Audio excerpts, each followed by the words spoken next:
हो गया था। अच्छा, इसको ना बेल्ट से नीचे नहीं आना। जी ठीक हो जी, गया। जी। जी जी इधर तक। इधर तक, हाँ जी। जी और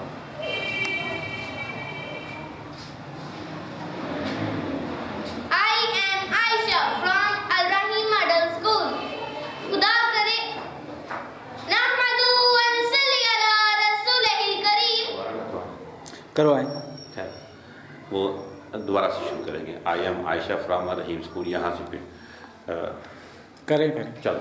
I am Aisha from Al Rahim Model School. नहमदु व नसल्ली अला रसूलिल करीम। अम्मा बाद फ़ाऊज़ु बिल्लाहि मिनश शैतानिर रजीम। बिस्मिल्लाहिर रहमानिर रहीम। मुअज़्ज़ज़ हाज़रीन, मोहतरम असातिज़ाए किराम और मेरे हम मकतब साथियों, अस्सलामु अलैकुम। आज मुझे जिस मौजू पर लबकुशाई करने का मौका मिला है वो कहने को तो एक लफ्ज है, लेकिन जुबान पर आते ही निगाहें अदब से झुक जाती हैं। दिलो दिमाग अकीदत और एहतराम से मुअत्तल हो जाते ही मेरी मुराद लफ्ज माँ से है। प्यारे दोस्तों, माँ वो अजीम हस्ती है जिसका अहाता लफ्जों में करना नामुमकिन है। सच्चे जज्बातों एहसासात की सच्चाई का नाम माँ है। मोहब्बत के बेलौस खजाने का नाम माँ है।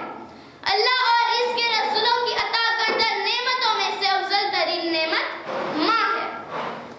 माँ की गोद ही इंसान की पहली दरसगाह है। माँ की नाराजगी खुदा की नाराजगी है। आँख में जुमे अक्सी काबा दिल दीवाना हो जाता है। आँख में जुमे अक्सी काबा दिल दीवाना हो जाता है। माँ की सूरत देख के मेरा हज जाना हो जाता है। जनाब सदर, माँ कितना मुकद्दस और शायद से भी मीठा लफ्ज और रिश्ता है। ये एक ऐसा लफ्ज है जो अपने अंदर बहुत सरमानी छुपाए हुए है। ममता, प्यार, वकार, कुर्बानी, मोहब्बत, लगन, सच्चाई, खलूस, पाकीज़गी, सकून, खिदमत, अज़मत, साया, रहनुमा और जन्नत, ये सब मेरी माँ की खूबियों की